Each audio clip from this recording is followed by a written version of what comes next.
Walay matarong, wala bisan usa. Walay usa nga nakasabot, walay bisan usa nga nagapangita sa Dios. Ang tanan nagasukwahi, ug walay nagabuhat og maayo. Wala bisan usa. Apan ikaw higala, nagapangita ka ba og kalinaw? Gusto ka bang mahibalo sa dalan sa kamatuoran? Ania na kining tulumanon. Giya sa kamatuoran. Tulumanon, gimugda sa Reality of Christ Church, aron ang tao magiyahan sa dalan sa kinabuhi, kamatuoran nga ana lamang makaplagan kay Ginoong Hesukristo. Giya sa kamatuoran. Kauban ni Pastor Joe Ryan Gonzales ug kaubanan.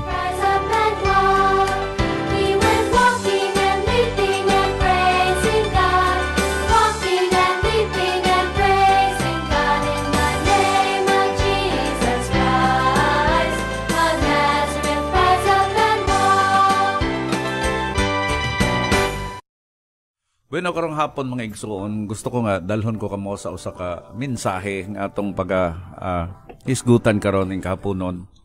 Mahimo relevant no sa kahimtang nato sa last days.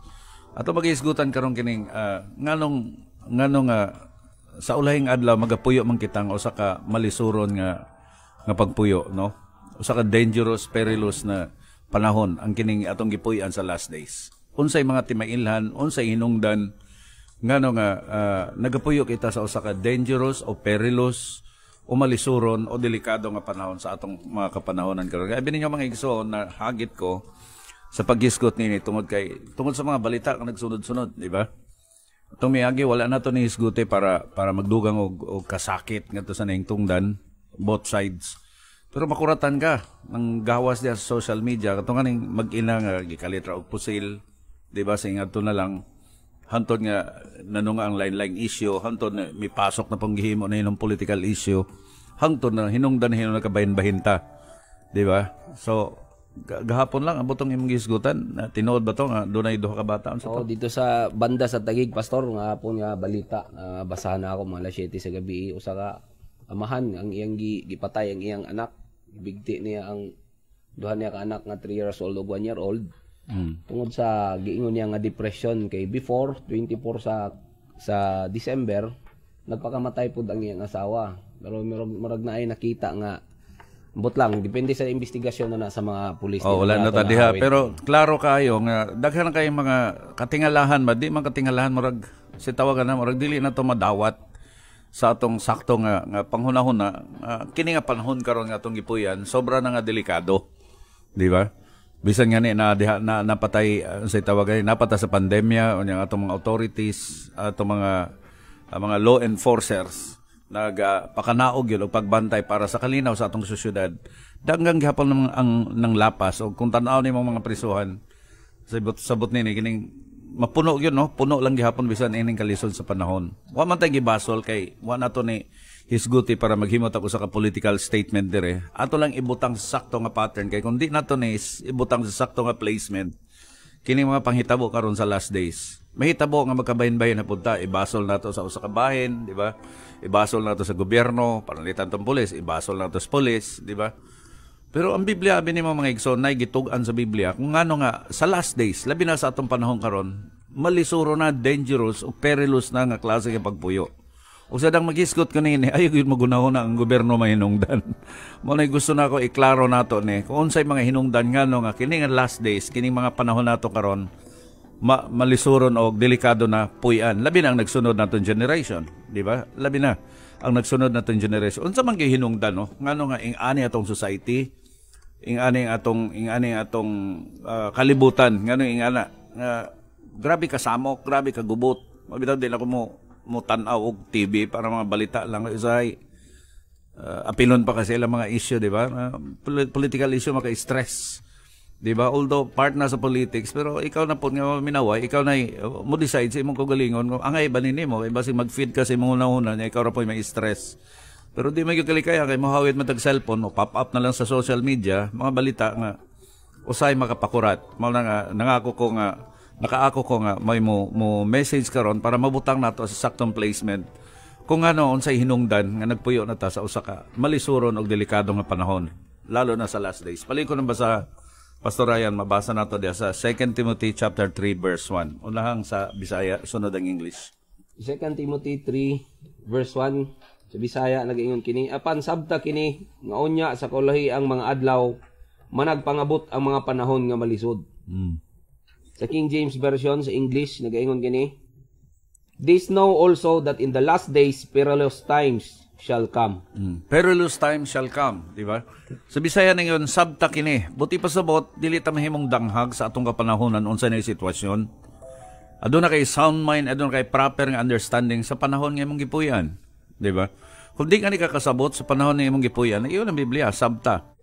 Unsa nga sabton that perilous time will come. Ang synonym sa perilous is dangerous o delikado o usay tawagan nasa kakuyaw nga klase nga sitwasyon ang magsingabot sa katapusang mga adlaw sa ulahing mga adlaw. So nata sa perilous times. Ug ang usa ka indication ana mga igsoon tungod aning mga krimen, tungod aning kasamok nga nahitabo diri sa atong society nga usahay mga igsoon di na ta ka tugyan sa atong kagalingon diha sa kalye nga safety ka tungod kay nakita sa kadelikado nga panahon, di ba? So, unsa man mga hinungdan ini mga igsoon? Kaya abin mo kung imong i-compare, no? Taas pa man itong oras. Kung imong i-compare sa unsa kan tuiga, Ryan, na tao? 1985. 1985. Pero ang 1960s nga akong pagkatao, lahi itong kultura. Mabitaw, 60s, 70s, 80s, 90s, o sa 20s, nakita na ako ang pag-change sa culture. Sa una 1960s, makabilin kag usa ka gamit diha sa pantalan sa usa ka lugar. 1 week o 9 days, dili mausab ang porma, huwag makuha. Pero pag abot 70s, 80s, labi na itong nauso na itong mga Jeprox ng style, ni pasok na mga droga o guban pa, nausab ang kultura. Ultimo, arinola diha sa balay, kuhaon pa kay para ipatimbang, di ba? Kawaton pa usahay ang bisan unsa nga butang na sa imong balay. Pag abot og 90s dito na, wala ta mo blame sa mga tao per se, nga sila yun ang atong blame on. Pero nakita nimo ang change sa culture, na change of behavior, social behavior, o bisan pa sa sitwasyon sa atong katilingban, di ba? Sa una, kung nay bata mo sulod sa, nay bisita mo sulod sa atong balay, walay bata nga mo atubang ug una. Tanan, sipat lang sa lolo, sa amahan, out of respect, malago na dahil sa kwarto. Di ba? Pero karon ikumpara nimo karon basta na bisita nga mabot na bata pay unang mukuot sa imong bulsa mga igpiso, labi na ron kay Pasko mapay mga roll mga igsoon. So dunay change of social behavior bisan pa sa personal sa tao. Ambot sa inaobserbahan nimo sa imong panahon? Tinuod na Pastor Dong kay sa panahon karon murag ang mga bata karon nawad-an na to nilang mga naanda nato nga mga kultura nga pag-abot sa kahaponon manggiamin nya banggaon na ta nila sa ilang mga rason karon nga ayaw na ipanundog ninyo sa inyong panahon kay inyong panahon kinaraan to. Oo, malangala. Ingana nga reasoning ang naa sa mga bata karon makita nimo sa kadalanan ultimo mga bata nga nag-edad pag 5, 6 anyos murag naa na mga buot ba nga Kini bitaw ang giingon nga culture of modernism. Kini nga itong mga youth ba nga maingon nga inyo ra man tong karaan panahon pa ni Mampor. Unya mao ni nga mong panahon ron. Ako kung ako imong amahan ikaw nga anak ka nga mayon kag moderno na ning magtubag-tubag sa akong tubangan. Ambot asa ka puniton. Di ba? Wala mausab ang respeto sa panahon. Ayaw ing na nga dunay modern respect. Ang respeto magpabili na nga gitudlo. Karo wa ba kay na obserbahan diha sa kalye? Nakita nimo kung unsa naka-deteriorated ng batasan sa mga tao. Kanang kalye ba, manglakaw ta. Sa unang panahon, mga igsoon sa among kultura sa una, 60s, 70s, walay mga ulitaw mag-standby diya sa lungsod. Tuwag kinatanan sa bukid, kaya mo standby sa lungsod, way babae mo sugot kay tapulan. Pero karo sa kalye, wa ba kayo na... Baliktad na karon Pastor Dong. Kinsa tong mga... Ingno na lang nato nga wala nakatabang sa panimalay mo na gipangpili karon tungod sa influensya aning social media sa ilang nadak-an karon nga kultura nga kung unsa tong maayo sa ilang mata mo'y ila wa nila tan-awa kung unsa gyud ang tinuod nga pagkatao ana nga tao mo nay kultura karon sa mga kabatan-unan mo nang nabutahan. Lagi usay ang kalye gihimo na nga mao tambayanan, di ba? Dito nang imnanan. Hantod nga kung nay mulatas nga tab sa tiguang usay pariglahan, wa nay respeto mo paingukdon. Wa na gyud buti respeto sa pasabot, otoridad, oh. Pastor Dong. Kung sa atong panahon karon nakaingana na mosamutang sa last days, unsay hinungdan nini? Nganong ing anak kalisod o ing anak kadelikado ang atong pagpuyo sa kapanahonan nga ulahi. Nagyan Biblia, sabtan ninyo nga sa ulahing mga adlaw magsingabot ang malisuron nga panahon. Perilous times will come. Dangerous, delikado nga panahon. Nga naman, ang unang hinungdanan na ako nakita, kining gitawag lawlessness. Kini bang lawlessness is state of disorder due to a disregard of the law. Lawlessness. Atong basahon ko na sa Matthew chapter 24, verse 12. Istoryan, paligbasahan. Ang unang hinungdan sa malisuron nga panahon, delikado, nga klase nga panahon, nga gipuy-an nato. Ako nakita mga isang binimon sa lawlessness. Ano ning buti pasabot sa lawlessness? Matthew 24 verse 12 kini nagayon, og kay mo sanay man ang kadautan, mubugnaw ang gugma sa kadaghanan. And because iniquity or lawlessness will abound, the love of many shall wax cold. Og dili na kay pagkadautan nga kanang manapaw ka, mga bit ka. Gitawag na sa lawlessness, iniquity. The word lawlessness is a state of disorder due to a disregard of the law. Wala na mo ilaog balaod. Di ba? Dili na mo ilaog balaod. Mao nang lawless. Mao na nakagubot na to karon bisang mga praktikalan pa nga istorya, di ba? Unsa may hulagway nato sa ka tawo nga matawag natong lawless. Wala na ipagtagad sa balaod. For example, sa atong pandemya karon, manglakaw lang ta nga dili ta mosunod sa protocol. Di ba? Kumot na ara ka diya sa unahan ra basta mugawas ka sa bislig. Imo rang yano-yanuhon. Unya ang protocol mugawas ka sa bislig ug mobalik kinahanglan na kay medical. O kung senior ka nakay consent no, nakay kauban nga minor, ma-under ka sa iya. Mag-face mask ka, mag-face shield ka. Imo nang labagon, you're a lawless one. Wa kay pagregard sa balaod. Daghang kay nato dire man hinungdas ka gubot malisuron. Pila ka pulis ang gisuklan sa mga sibilyan. Nga kanara mga sibilyan nga nang gidrive og tricycle, nang gidrive og mga motor, gisita lang sa authority. Taro nga pagkasita. Di ba? Wa pay mga lisensya, pero unsa hinungdan na HPG, Highway Patrol Group sa Maynila. Nga usa ka sibilyan lang nga ginaong-naong og pusil ang maong pulis. Tungod kay wala na ipag-ila sa balaod. Kung sitahon pa nimo sa balaod, mao pay masuko. Dili ba? Maura na sa anak, mga lawless na nga mga bata. Pag ingon ni mga alas, curfew hour na, kinahanglan, mauli ka before curfew hour. Ayaw na paglapas, wak mauli, di na priso. Di ba? Maghimo kang balaod, supakon, inga nang nahitabo mga igsoon. So, kining lawlessness, midagsang na ni sa atong society. No? For example, balikan lang nato tong issue. Wala na ko ni ingon nga kanang giungkat no kay para mahimo na pong issue. Pero ato lang ibutang sa sakto nga dapit. Kato nga ning mag-ina nga tungod sa ilang sa tawag na unsa ba to tong ilang gilalisan road right of way. Road right of way ilang gilalisan nga na kung tan-aw nimo gi-provoke pod sa mag-ina katong pulis unya katong pulis ang desisyon lang pod desisyonan lang ang kinabuhi sa duha diha lang sa tumoy sa iyang pusil sa kalit-kalit lang kinabuhi versus emosyon, di ba? Karon mito nga ang issue. Tanawa, unsa may problema nato? Kaya ang issue nga mito nga is gi-blame nato sa usa ka sektor, di ba? Gi-blame nato sa usa ka sektor. Daghang kay mga nag-comment nga gisakyan pod sa mga political nga issue nga kini kuno mga pulis ingana ka abusado. Ngingana ra ka sayon mo patay. Pero akong pangutana dili man sektor Ay wag mo lahatin, di ba? Ayaw tanana. Kay daghan ba apong naka-uniforme nga gipamatay nga ug wala maka-uniforme o mga civilian. So the problem is dili ang sektor. Ang problema, it's all about us. May tungod ni sa ato, di ba? So kung panalitan, sa tawagan na, i-blame ni mo dito sa pulis. Ato, ang gi-condemn to, kay wala kay katungod nga desisyon na ni mo nga. Pero ato ibutan sa right nga perspective. Kay mupasok na diha nga kung imong i-blame ang tanang mga naka-uniforme, tungod lang sa usa ka pulis nga naghimo niadto, mali na sad, di ba? Kaya nga wala ba dayon naka-uniforme nga gitumba pod sa mga taong wa maka-uniforme? So the problem is the lawlessness. Kini bang dili ta Manila katong naka-uniforme, lawless ka ito. Wala sundan niya ang ang gieskwelahan niya ang balaod unsaon pagdakop o unsay tawagan na pag-engage og tao, di ba? Gilapas niya ang balaod, nagpatuyang sa siyang emosyon. Katupong usa wala pa respeto tungod kay naka-uniforme o kita pod kung mahimot ang komentary nga i-blame na to sa usa ka sektor just because of one person. Mali. Mga igsoon, kadaghang mga lawless nga mga tao nga bisag naka-uniforme tumbahon diha. So dili ni political statement. Ang ako lang, ang problema wala sa sektor, ang problema kita. Kita sige tag-blame sa gobyerno. Nga kesyo ang gobyerno mo'y hinungdan sa kagubot nato dili taka man ka, naghimo ba daig adik ang gobyerno? Tinuod na nay mga drug lord na sa government, open book naman na, di ba? Public na nga knowledge na to. Nga daghan nga ni naka-uniforme.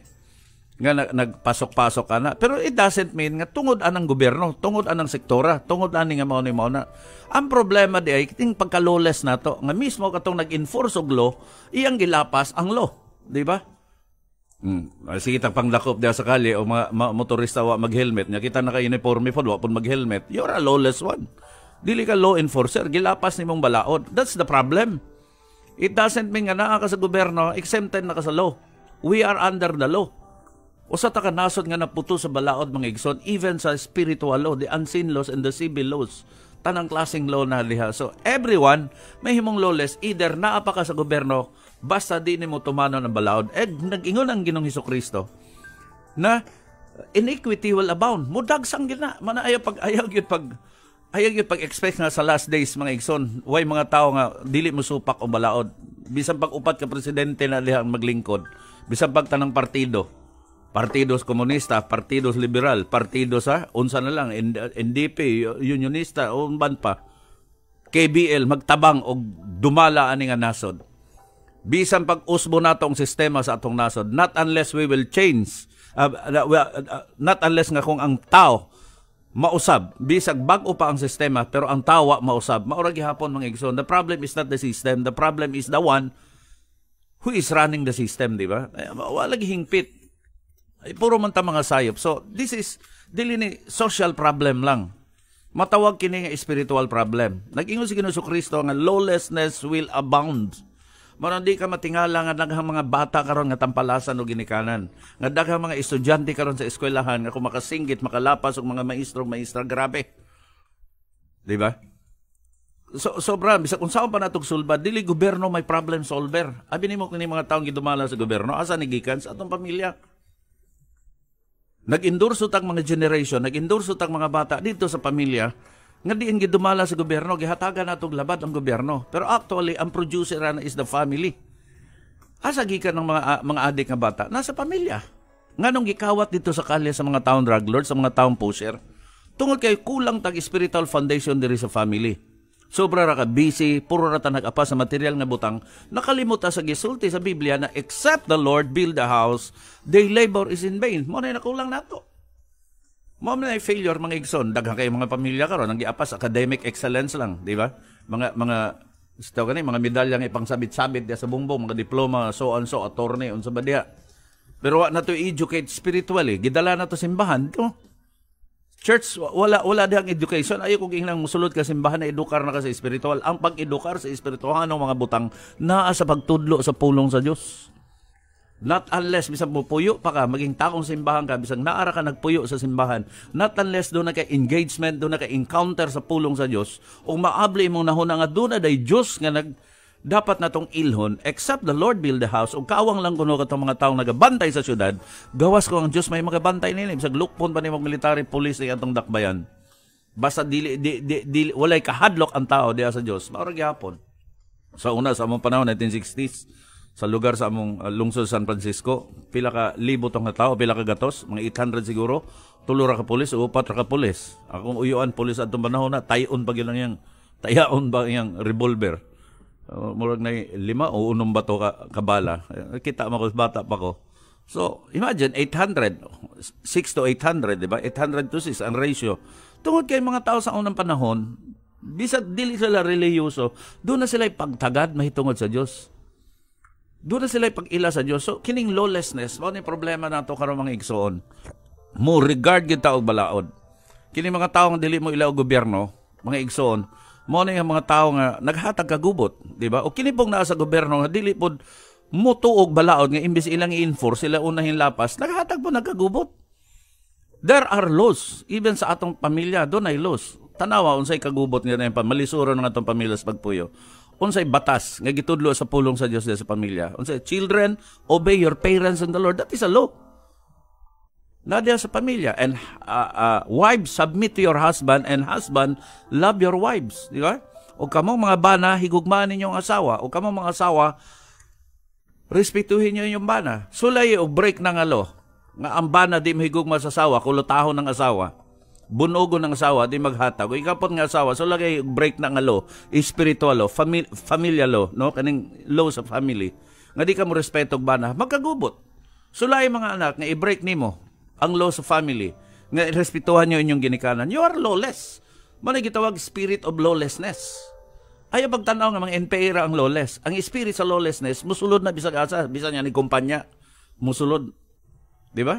Na mga empleyado nga di na mutuman unsay mga balaod sa kumpanya. That is spirit of lawlessness, man nato na makita. Nganong ako ning gisulti mga igsoon kay usahay na divert nato ang atong blaming. Blaming is only a mask of a corrupt reality. Kini bang pag basol-basol ka, mas kararana sa tinuod nga corrupt na nga realidad. Kaya ang tinuod nga realidad, mga igsoon, dili ka mo blame sa lain tao. It's all about us. Tungkol ni sa ato. Dili ni tungkol sa usa ka sektor. Dili ni tungkol sa gobyerno. Dili ni tungkol sa bisang kinsa nga mga pundok o relihiyon. Sakit ni sa tao, spiritual, the spirit of lawlessness. I-break na to ang balaod sa Diyos. Di ta mo tuo sa balaod sa Ginoo. Dili ta mo sunod sa impulong. That is lawlessness. And the love of many shall wax cold. Kung sa'yo masulti ni mo, Ryan, ka nga bahin nga kanang gingong ugmubog na unggong sa kadaghanan tungod sa pagdagsang sa pagkamalapason. Na-manifest ba na sa atong society karon? Tinuod, Pastor, daghay na miya sa tao ka na, daghay na muhat o mga kadautan karon nga himong nakapabugnaw sa gugma sa uban. Nang ang madungga nato diri sa atong pagpuyo ani nga kalibutan, daghay krimen nga nanghitabo sa atong palibot. Dunay ginikanan, gipatay ang anak, dunay anak gipatay ang ginikanong, daghay gugma nga napabulag ni ini. Gugma sa unod, gugma sa Ginoo, tanang klase sa gugma mahimong mubugnaw basta moabot na kining spirit of lawlessness. Kasagaran na ba mga tao nga dunay spirit of lawlessness, una gyud nilang i-discredit is person in authority. Og ang balaod nga ilang gilatag aron mo isumbanan nila, mo unang ilang i-discredit aron ma-manifest ang spirit nga naa sa ila nga nagtuyok sa ilang pagpuyo ani nga kalibutan. Kini tong gisulti sa Matthew 24 verse 12. Usa ni sa sign, no, sa senyales sa dili pa nga mo abot, sa dili pa moabot sa Ginoong Kristo. Muto nga sa dili pa moabot sa Ginoong Kristo. Unsa? Mudagsang ang lawlessness. Kining mga malapason. Di na mo ila og balaod. Dunay disorder nga mahitabo. Mo na nga kinahanglan tag i-enforce kini nga klase nga balaod. Kita mismo mutuman sa balaod. Ikaduha, kining loveless na ang atong treatment. The love of many shall wax cold. Bugnaw na kay atong pagtagad sa isig usa. Mga igsoon, inilang atong nasod, tanawa diha sa purok. Magtapad na nga ni Romano Katoliko, reality of Christ, labi na pangtungaan sa Iglesia ni Cristo. Sa silingan ragabuhan, no, yung mga maimbuot. Dili tanatay nga na, no? Ay mahimo matang lain-lain taong mga pagtulunan, lain-lain na doktrina nga gisunod, mga pagtuo. Pero pagkangaan nga Pilipino, pagkangaan nga silingan, asa naman na butang tong atong pagtuo, di ba? The love of many shall wax cold. Wana, mga anak kani, wanay gugma sa ginikanan. Wanay giingon, nakabati ko sa palengke, itong miaging simana o pila na ron ka simana. Inay usa ka babae diha sa palengke diri, partikular sa Bislig, nga maluoy ka magtanaw, kaya asa ng mga anak, mga paryente. Ang kalit lagdagan kay gisabligag tubig. Unsay sulti itong mga tindero-tindera? Kaluoy sa dana nga ginikanan, asa ng mga anak-anak. Nay lalaki nga sambat. Yung isa, panay pensyon, ilog-ilogan na sa mga bata. Pero kay wa may pensyon, bisag asa na lang biyaan. Dili ni kay patama ha. Na-truth nga ingana. Nakulangan nagugma ka mga naminaw sa ako karon. Ayaw pagpaapekto na ng spirit of coldness sa paghigugma. Kung palanlitan na may mga ginikanan diha, lola ba o lolo, nga bedridden na, diha na naghigda na lang og silbihan na gyud. Ayaw nyo na ikabagutbot. That is your opportunity. Ipatubo ang gugma nga gikan sa Dios. Purwisyo man na, pero mao na nay panahon. Pinakalami nga mohatag og serbisyo, ang paghatag og pahigugma ngadto sa tawo nga di kabalos.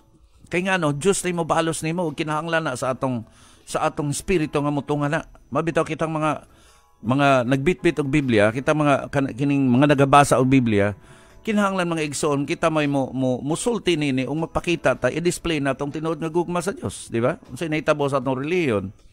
Diara o sara ka grupo away-away ta, di ba? Pwede man tang diversified sa atong mga pagtulunan, pero lahi-lahi man tang sabot diha. Pero importante ang common nga gitudlo sa Ginoo maghinigugmay matag usa. Kung mabalik lang na sa society, walay problema. Ang problema lang kay bugnaw naman. Karon kung patyon ang tao, moral lang manok.